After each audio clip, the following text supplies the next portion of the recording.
एक बड़ी interesting update देखने को मिली है, जहां ट्रंप के राष्ट्रपति बनते ही भारत की तरफ से अमेरिका को एक बड़ा ऑफर दे दिया गया है। तो वहीं बांग्लादेश एक बड़ी मुसीबत में फंस चुका है, जहां उसने भारत के साथ ही साथ डोनाल्ड ट्रंप को भी नाराज करना शुरू कर दिया है, जिसमें यूनिस सरकार की मुश्किलें अब और बढ़ चुकी है। जहां पहली अपडेट की बात करें तो जैसा कि आप जानते हैं कि भारत और अमेरिका के रिश्ते डोनाल्ड ट्रंप के सत्ता में रहते हुए खूब मजबूत हुए थे, लेकिन डोनाल्ड ट्रंप की तरफ से ये भी कहा गया कि अगर टैरिफ लगाने की बारी आई तो भारत को भी इसका सामना करना पड़ेगा। भारत भी ये अच्छे से जानता है कि ट्रंप जो कहते हैं वो करके दिखाते हैं, और ऐसा हो उससे पहले ही भारत ने ट्रंप को ही प्रस्ताव दे दिया है।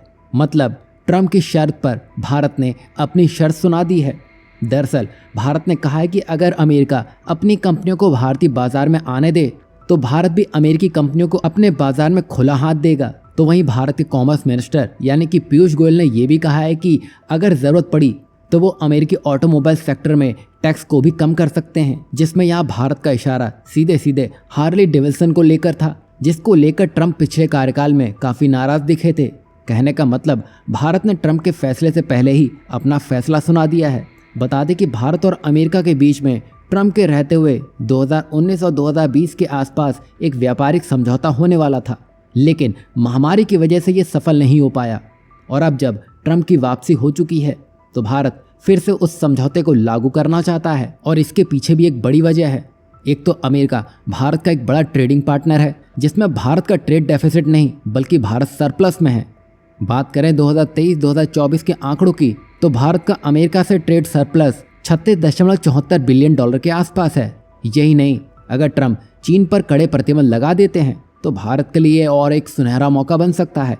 वहीं अमेरिका में भारतीय कंपनी को ज़्यादा मौका मिलेगा। कुल मिलाकर भारत का ही फायदा होगा, और ये फायदा समय से पहले होगा। तो भारत का ये ऑफर गेम चेंजर साबित होगा, क्योंकि यहाँ भारत अमेरिका की बात नहीं मान रहा है, बल्कि भारत अपना काम निकलवाने के लिए नए नए सेटअप पर काम कर रहा है। और ये ऑफर भारत की चाणक्य नीति को दर्शाता है, जो दोनों देशों के व्यापारिक रिश्तों को और मजबूत कर सकता है। यहाँ आपको क्या लगता है, भारत के इस ऑफर को लेकर अमेरिका क्या फैसला ले सकता है? तो वहीं नेक्स्ट अपडेट पड़ोसी देश बांग्लादेश से जुड़ी है, जो शायद अपनी गिनती पूरी कर चुका है और वो अब अपने आखिरी फैसले के इंतजार में है। दरअसल जब से डोनाल्ड ट्रंप की वापसी हुई है, शेख हसीना की पार्टी बांग्लादेश में एक्टिव हो चुकी है, और इसके लिए उन्होंने बड़े पैमाने पर रैलियां करने की योजना भी बनाई है, जिससे यूनिस सरकार की मुश्किलें अब बढ़ सकती हैं। और अभी स्थिति ऐसी हो चली है कि यूनिस सरकार को कुछ समझ नहीं आ रहा है, और उन्होंने इस बढ़ती परेशानी को देखकर अपनी सेना को सड़क पर उतार दिया है। अब यहाँ पर सेना को उतार के भी यूनिस बच नहीं पाए हैं, क्योंकि अब हालत और बिगड़ने वाली है, क्योंकि बांग्लादेश की बड़ी पार्टी यानी कि बीएनपी बांग्लादेश में जल्दी रिफॉर्म्स और इलेक्शन की मांग को लेकर सड़क पर आ चुकी है। तो दूसरी ओर ट्रंप के समर्थक भी सड़क पर उतर आए हैं। असल में हुआ यह है कि ट्रंप के फैंस डोनाल्ड ट्रंप को बांग्लादेश से प्यार है ऐसे पोस्टर लेकर रैलियां कर रहे थे, और यूनिस सरकार ने इन रैलियों को तुरंत रोका और उन लोगों को भी पकड़ा।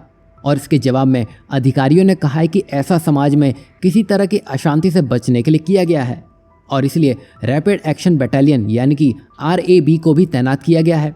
मतलब अब उनको ट्रंप और ट्रंप के सपोर्टरों से भी दिक्कत होने लगी है। और यहाँ यूनिस के ऐसा करने की देरी थी कि पूरी दुनिया का ध्यान अब इस ओर खींच लिया गया है, और ऐसा इसलिए भी हो रहा है क्योंकि हाल ही में डोनाल्ड ट्रंप ने बांग्लादेश में अल्पसंख्यकों के खिलाफ हिंसा की आलोचना की थी, जिसके बाद उनके समर्थकों ने सड़कों पर उतरकर विरोध करना शुरू कर दिया। इस पर पुलिस ने रात भर छापेमारी भी की और कई लोगों को इसके लिए गिरफ्तार भी किया। अब सोशल मीडिया पर सवाल उठ रहे हैं कि डोनाल्ड ट्रंप के समर्थकों के खिलाफ इतनी कड़ी कार्रवाई क्यों की जा रही है, और इस पूरे केस ने मोहम्मद यूनिस की सरकार चलाने पर भी सवाल उठा दिए हैं, क्योंकि ना तो वो चुनाव करवा रहे हैं और ना ही वो बांग्लादेश की स्थिति को संभाल पा रहे हैं। पहले तो उन्होंने भारत से दुश्मनी मोल ली, जो एक तरह से उनका कर्ता धर्ता है। ऊपर से अब डोनाल्ड ट्रंप के सपोर्टरों की आवाज़ को दबाना शुरू कर दिया है। ऐसे में यहाँ ट्रंप भी एक्शन ले सकते हैं।